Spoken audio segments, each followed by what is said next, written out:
The Jehovah's Witnesses are a far more subtle cult in many ways than Mormonism, but their ideas will be recognizable to you if you've come this far in the series. The Jehovah's Witnesses were founded by a man called Charles Taze Russell in the late 19th century, and the first thing to say about him is that he believed that lying was a good thing if the end justified the means.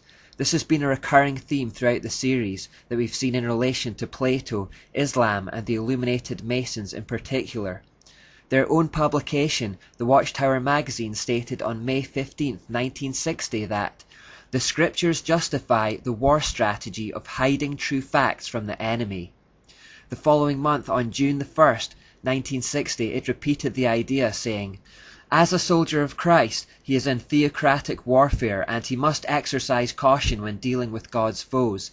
Thus the scriptures show that for the purposes of protecting the interests of God's cause, it is proper to hide the truth from God's enemies. Because Jehovah's Witnesses don't believe anyone outside of their cult has true salvation, that means that Christians are included along with the enemies of God in their eyes. That means they believe it is acceptable to lie to us if the end justifies the means. This instantly removes any weight we may have otherwise given to their words, and we have to instead look at their actions, ideas, and symbols for the truth. Charles Taze Russell was a member of a congregational church as a youth, but in his teens he lost faith and, hungrily, he began investigating the heathen religions in search of the truth on God's purpose and man's destiny. He picked up many occult ideas and intermingled them with his own faith, and also gained a number of Masonic friends. Although there is much debate about how involved he was with Freemasonry and whether he was a Mason himself, what is clear is that he exalted Masonic beliefs and used occult images in his own publications. In a discourse he gave in 1913 called The Temple of God, he said, I am very glad to have this particular opportunity of saying a word about some of the things in which we agree with our Masonic friends, because we are speaking in a building dedicated to Masonry, and we are also Masons. I am a Freemason. I am a free and accepted Mason, if I may carry the matter to its full length, because that is what our Masonic brethren like to tell us, that they are free and accepted Masons. That is their style of putting it. I trust we all are, but not just after the style of our Masonic brethren. We have no quarrel with them. I'm not going to say a word against Freemasons. In fact, some of my very dear friends are Masons, and I can appreciate that there are certain very precious truths that are held in part by our Masonic friends. I have talked to them at times, and they have said, how do you know about all of these things? We thought nobody knew anything about these things except those who had access to the very highest logic. Russell went on to use a Masonic name for God, saying, I had been in conference with the great master workman, the Lord himself, and I have secret information. And so, if we talk to our Masonic friends about the temple and its meaning, and about being good Masons, and about the Great Pyramid, which is the very emblem they use, and what the Great Pyramid signifies, our Masonic friends are astonished. We are going to discuss free and accepted Masonry, the Bible Masonry, my dear friends. In both those quotations, his Masonic friends seem surprised that Charles Russell knows the same information they do. This goes further when Russell says, you know our order is so secret we cannot know each other always. Is that not wonderful? I find that it is so with Masons also. Many Masons shake hands with me and give me what I know is their grip. They don't know me from a Mason. Something I do seems to be the same as Masons do. I don't know what it is, but they often give me all kinds of grips and I give them back. Then I tell them I don't know anything about it except just a few grips that have come to me naturally.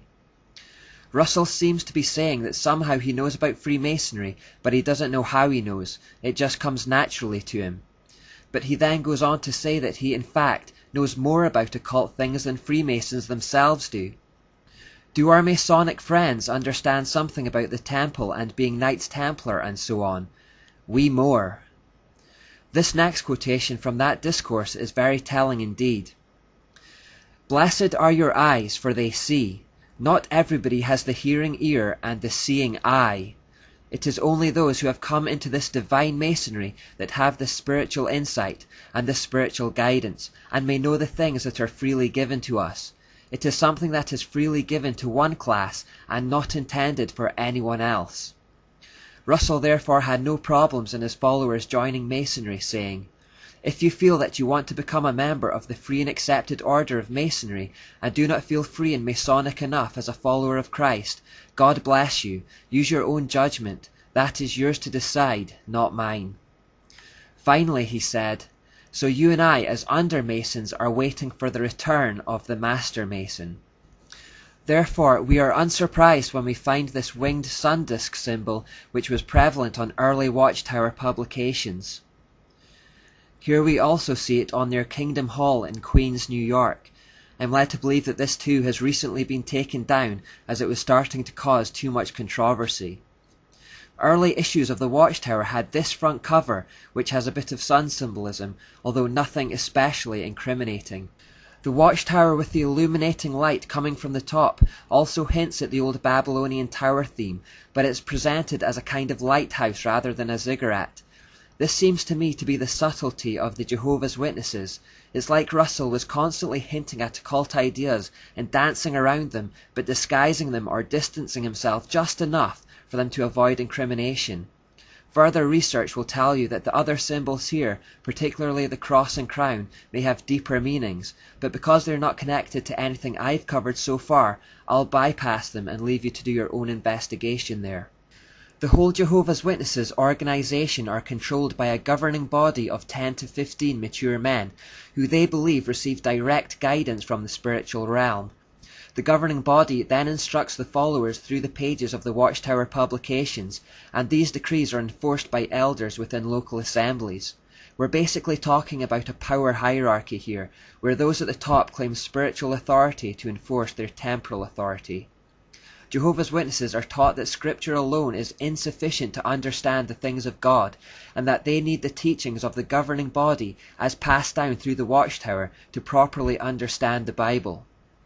They say, Jehovah God has also provided his visible organization, his faithful and discreet slave, made up of spirit-anointed ones. Unless we are in touch with this channel of communication that God is using, we will not progress along the road to life, no matter how much Bible reading we do.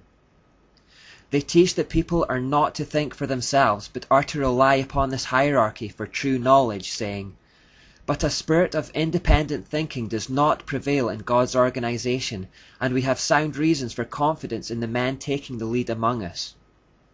There are similarities here to the Catholic Church and all the pagan hierarchies, in that they try to keep control by teaching their followers to develop a dependency on the hierarchy for truth, and not to think for themselves.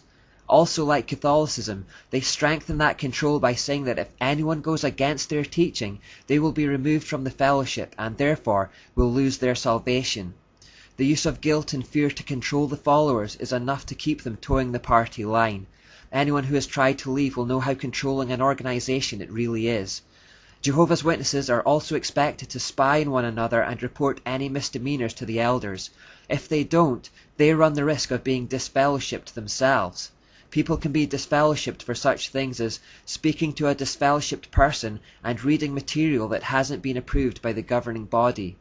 So in that we see the same old attempts to keep a firm grip on the information flows. Those information flows say that Jesus Christ is not God. Jesus Christ is a created being. The Archangel Michael is a god. That Christ's body was not resurrected, and that the Christian Church is not preaching the gospel. Why do the Jehovah's Witnesses have so many doctrines that are in common with the doctrines of demons? Well, as I mentioned, their governing body believes it is experiencing direction from the spiritual realm. They believe that direction to be angelic. Vindication, Volume 3 says, the heavenly messengers are angels of the Lord, now used by the Lord in behalf of the remnant. These angels are invisible to human eyes and are there to carry out the orders of the Lord. No doubt they first hear the instruction which the Lord issues to his remnant, and then these invisible messengers pass such instruction on to the remnant.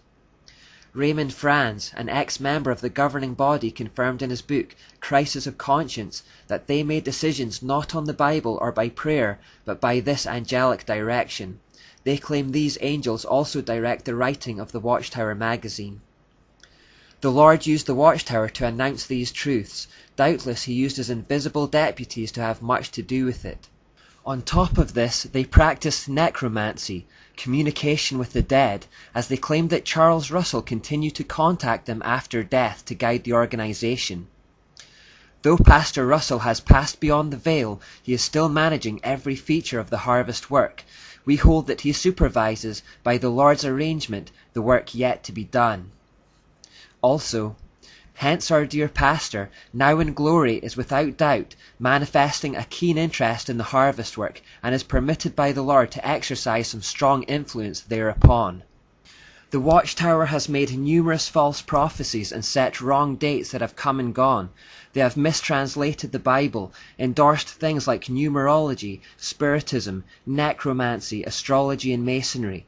Clearly, whatever they are in contact with is not from God. Finally, this is a close-up of the inscription on Charles Taze Russell's grave. You may be surprised to see what kind of shape this grave takes. What is also significant is that there's a building in the background, and if we were to walk down the slope to the foot of the flagpole, we would see this. This is the Greater Pittsburgh Masonic Center. I need to keep repeating that no human beings are our enemies, and that these individual organizations are not our enemies. Keep looking beyond the princes of Tyre to see the King of Tyre. Our enemies are spiritual, not physical.